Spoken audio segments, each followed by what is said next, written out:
have 40 minutes inside. So we can now imagine the size of these large objects. If we compare the morphology of all different kinds of radio galaxies, we can see, in this case, we have Virgo A galaxy in our neighborhood, which have only 80 kiloparsecs in size. If we compare Virgo A with this radio galaxy, we can see that these ones have a weight and tail morphology. Sometimes we can see that the giant radio galaxies or radio galaxies can have the lobes unconnected with the central radio core, or sometimes, just like in here, Hercules A, have the lobes connected with the central core. In other times, we can see morphology just like this one, Centaurus A, which have an S morphology. For the study and research, the VLA in United States carried out a survey called the NBSS NRO VLA Sky Survey, which have about 2,000 of images, each one of 1,000 by 1,000 pixels. This survey covered all the sky above a declination of, in this case it's minus 40 degrees. Here we can see an image, a quarter of an image from NBSS survey, and in this image it sees one of the largest radio galaxies known. Can you see it? Well, here it is. Here is the giant radio galaxy. So now we can imagine how tedious it could be to find giant radio galaxies by eye in the NBSS images. But Mahalski in 2008 found this one, which had a size, angular size of 17 arc-minutes, which corresponds to 4.7 megaparsecs in projected size. In the search for new giant radio galaxies, we carried out a visual inspection of all the images of NBSS, an automatic algorithm for looking for giant radio structures. And now I'm going to present you the algorithm of the algorithm that we applied. In this slide, we can see the method of the algorithm. The images, first, all the images from NBSS were binarized at 3 times the level of noise. This means 3 sigma. Here we can see an example of the binarized image, one section. The blue pixels are above 3 sigma and the black pixels are considered to be noise. Then, in the algorithm, we apply a closing operator, which consists in to apply the erosion operator and dilatation operator. This allows us to clean the image from bad pixels. The erosion consists in to compare every pixel with their 8 neighbors, and if one of the neighbors, for example in this pixel, if one of the neighbors is in blank, then the pixel will turn blank, this one. Then we apply the dilatation. In the dilatation we compare every pixel with their 8 neighbors. If one of the pixels here, if one of the pixels have one neighbor in blue, then the pixel will turn blue. So finally we have an image clean. Here these pixels are considered to be noise, and here they don't appear. Here we have an example of a real image from NBSS. This is binarized at 3 sigma. Then we apply the erosion operator. Here we can see that it's cleared of noise. Then we recover the regions, the flux of the image, because in the previous slide we lost a lot of information. In this one, in here we recover the regions that we are interested in. And finally, we apply region growing, because we are interested only in regions larger than 40 pixels. So we can compare the original image from NBSS and the final regions. Here we have 2 regions. So at the end of applying the algorithm in all 2,000 of images from NBSS, we get 300,000 radio emission regions. But 300,000 is a very large number, and we need to inspect all the regions for in order to find the candidates of radio galaxies. So we inspect only the regions larger than 300 pixels, larger than 17 square minutes. From those, we find only 160 which have redshift in NASA's extragalactic database, and from these 160, only 36 objects have not been previously reported, and 15 turned to be giant radio galaxies. But what happened with the other candidates for giant radio galaxies? We have 1,000 of candidates, so we carried spectroscopy at Mexican telescopes. These are one telescope in Mexico, a 2-meter class telescope, and this one we have another. This is Observatorio Astronómico Nacional and Guillermo Harrow telescope. And here we can see examples of the spectra obtained at these telescopes for the brighter candidates. And for the fainter candidates, we carried spectroscopy at Gran Telescopio de las Canarias, 10.4 meters. And I'm going to present you the final the spectra obtained at Gran Telescopio de las Canarias for 2 objects. Here we can see one giant radio galaxy. In black we have the contours of NBSS. In blue we have the contour from FIRST, which is another survey from BLA. But the resolution is 5 arcseconds, and the resolution from NBSS is 45 arcseconds. So we can see here that the galaxy hosts or have contours too, or flux in FIRST images.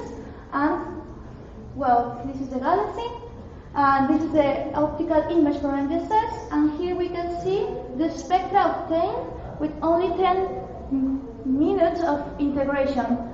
Here we can see the two-dimensional image. We know that the giant radio galaxies have an elliptical counterpart. The galaxy hosts, the morphology is most of the time is elliptical. But now we can see here a rotation curve, which suggests us that maybe this galaxy have a dust of have gas which is rotating around the central core. This is strange because the giant radio galaxies not always present this kind of spectra. This corresponds to a Seyfert type 2 galaxy. Here we can see that the AGN is very luminous, and even the Balmer jump here is not so high. So that suggests us that maybe this galaxy is not an elliptical, maybe it's an S0 or something like that, but from the spectra we cannot see too much about the morphology, and the imaging from NBSS doesn't show too much about the morphology. In this, we have another spectra from Gran Telescopio de las Canarias. This corresponds to a Seyfert type 1. Here we can see the H alpha and the wings from H alpha, and in this case, these galaxies don't present the rotation curve, but the line of oxygen too is not too high. So that's not. Maybe this galaxy don't have a lot of star formation, just like the last one. This one has a lot of star formation, maybe because the line of oxygen too is very high, but in this one it's not. And again, from the NBSS image, we cannot see a lot of the morphology. We cannot say if this maybe be a spiral galaxy or elliptical, because from the image we see an elliptical galaxy. So at the end, we find 18 new giant radio galaxies using the Mexican and Gran Telescopio de las Canarias, Mexican telescopes and this one. And we already proposed for new observations, spectroscopical observations at Gran Telescopio de las Canarias for the fainter objects which have a redshift photometrical of 0.5, which corresponds to a size of 2.5 megaparsecs. That is a very large size. And already now we are getting the observations from BLA, new observation for 16 giant radio galaxies, 8 have already been observed, and I'm going to show you an example. And we have assigned 7 nights for spectroscopy at the Mexican telescopes. Now, here we can see one of our candidates of giant radio galaxies, but we cannot measure the size of the galaxy because we cannot see the galaxy host, the central galaxy host, because the image is not very good. This image was about 23 seconds of integration, but this is obtained with the new observations from VLA, and it's about 1 hour of integration. And now we can see the galaxy host, and now carry the spectroscopy for measure the size of this candidate. And that's it. Thank you.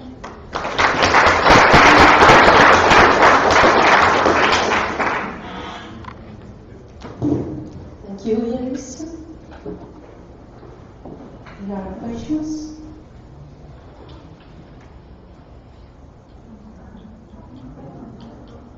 Okay. A question. No. You are for one or future two types preferentially in this kind of objects?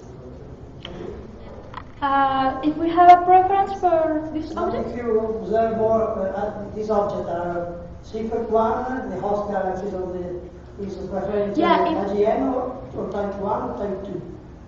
In fact, it's a coincidence because that was not the expected spectra from a giant radio galaxy. The spectra expected was one of population of on the spectra, but this one not agree with the expected spectra because we have very strong emission lines, and that is not expected for giant radio galaxies. It's not normal. In fact, we can see that maybe this could be an aspiral S0 galaxy, but we cannot say anything because the image don't show too much, and it's a coincidence.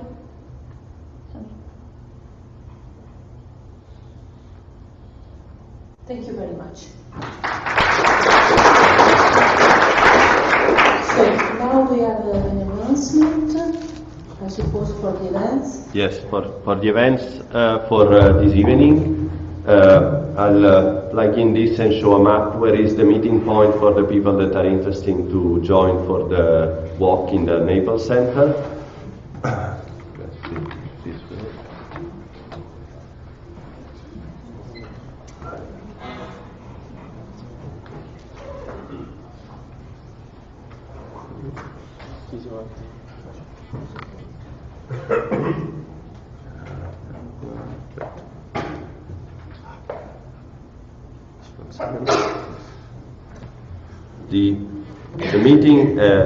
The meeting anyway will be at 6:15 downtown in the Piazza del Gesù Square. I'll show in a second where it is.